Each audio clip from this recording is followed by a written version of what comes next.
मकर राशि के जातकों को कोटि कोटि नमन। मित्रों, समय चलायमान है तो समय और वक्त तो बदल जाता है, लेकिन आप ये बताइए कि क्या मकर राशि वालों का समय और वक्त बदल गया है?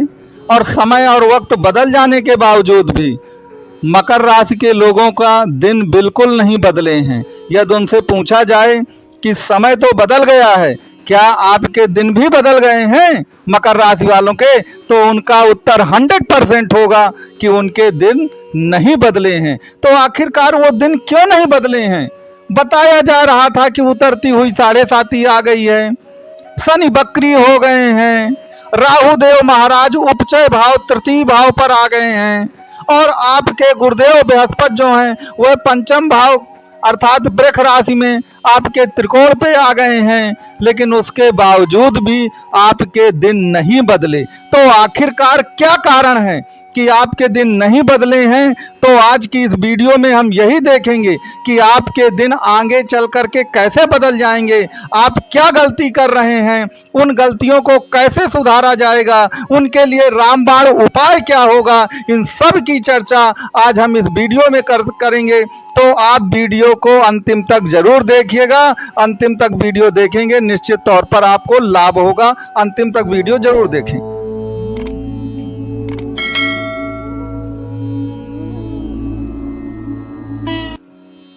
तो मित्रों, आप जो गलती कर रहे हैं जिसके कारण से आपके दिन नहीं बदले हैं, एक एक करके हम उसका विवेचन करते हैं। सबसे पहला कारण सुनिएगा कि कहते हैं कि चंद्रमा में दाग जरूर होता है। चंद्रमा में दाग होता है तो क्या शनि में दाग नहीं लग सकता है?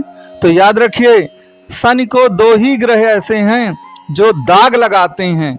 एक राहु जो है वह तो दाग लगाता ही लगाता है, लेकिन इसके साथ ही साथ चंद्रमा भी जो है वो शनि के साथ अगर रहेगा तो वह दाग जरूर लगाएगा। तो आप लोग अपनी कुंडलियों को पहले पलटिए और पलट करके देखिए कि कहीं ऐसा तो नहीं है कि आपकी कुंडली में शनि के साथ या शनि के साथ किसी भी तरह का संबंध चंद्रमा और राहु का बन रहा है, चाहे वह दृष्टि संबंध हो, चाहे वह महादशा और अंतरदशा हो, चाहे वह एक साथ किसी भाव पर विराजमान हो। याद रखिएगा, यह पीड़ा सबसे ज्यादा होती है क्योंकि चंद्रमा और शनि के एक साथ होने से विष योग का निर्माण होता है, और शनि और राहु के होने से शापित योग होता है, दरिद्र योग होता है, पिशाच योग होता है, सबसे बुरा होता है।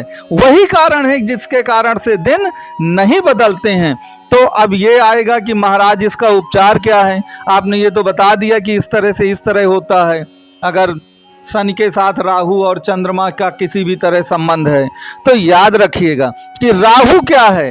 राहु है माया, मोह, लोभ, धोखा, यही तो है राहु। और शनि है कर्म। तो अगर आपके कर्म जो हैं माया, मोह, लोभ, धोखा, इनसे प्रभावित होंगे तो फिर आपके कर्म राहु से प्रभावित हो गए, क्योंकि राहु है माया, मोह, लोभ, धोखा।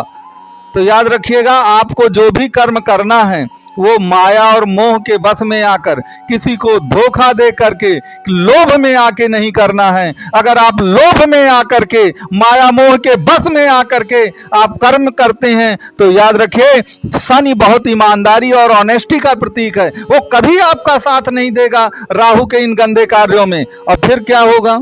अगर आप यही काम करेंगे तो उतरती हुई 7.5 में भी कोई भला नहीं होने वाला इस तरह में। तो ये याद रखिएगा कि अगर आपकी कुंडली में शनि का संबंध किसी भी तरह से राहु से बनता है तो आपको ध्यान देना है कि जो भी आपको कर्म करने हैं वो माया, मोह, लोभ, क्षोभ, धोखा, इनसे प्रेरित होके नहीं करना है। ईमानदारी से आपको निस्वार्थ भाव से अगर आप कर्म करेंगे तो उतरती हुई 7.5 आपको वो सब कुछ देकर जाएगी जिसकी आपने परिकल्पना भी नहीं की होगी। तो पहला उपाय तो ये याद रखिए। अब रही बात कि अगर चंद्रमा हो साथ में या चंद्रमा का कोई संबंध बनता हो, तो मैं आपको पहले भी बताया है कि चंद्रमा आपका मन है और शनि जो है कर्म है। तो आपको ऐसे कर्म करने हैं जो मन से आपको पसंद हो। ये ध्यान दीजिएगा। आपको ऐसे कर्म नहीं करने हैं जिनको आपको अच्छा ना लगता हो, आप किसी मजबूरी बस कर रहे हैं। क्योंकि देखिए चंद्रमा और शनि दोनों विपरीत गामी ग्रह हैं। कैसे? चंद्रमा का रंग सफ़ेद है तो शनि का रंग क्या है? काला है। आप समझते हैं जो चंद्रमा है वह अमृत है तो शनि क्या है? शनि विष है।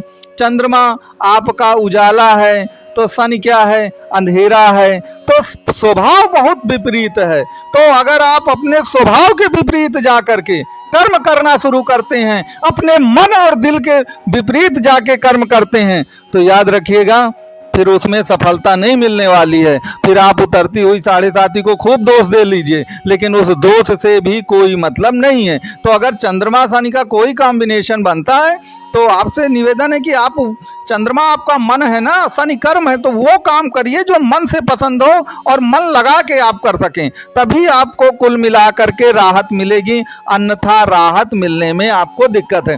अब एक यहाँ पे कॉन्सेप्ट वाली बात भी सुन लीजिए कि याद रखिए कि जो चर राशियां होती हैं, अब चर राशियां आप पूछेंगे क्या होंगे? चर माने होता है चलायमान, मूविंग फास्ट, जिसमें आपके मेष, कर्क, तुला और मकर राशि आती हैं। ये चर राशियां कहलाती हैं, जो बहुत तेजी तेजी चलता है।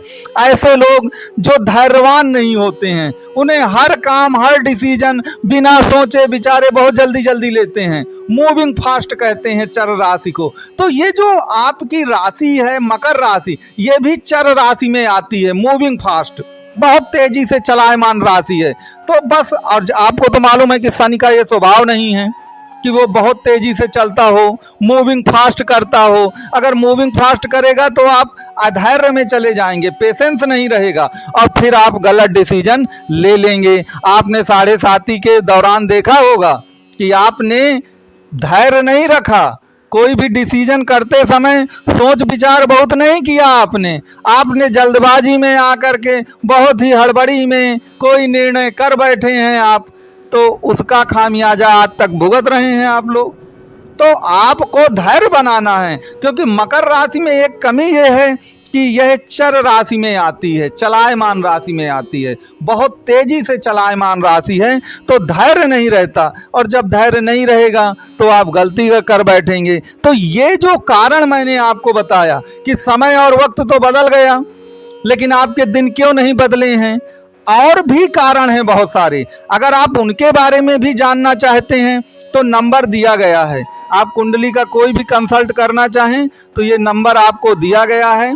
इस नंबर पे आप व्हाट्सअप कर सकते हैं, आप कॉल भी कर सकते हैं। अंत में मैं आपसे यही कहूँगा कि आप ये ज़रूर अपने कमेंट बॉक्स में लिख के बताइएगा कि आपको वीडियो कैसा लगा।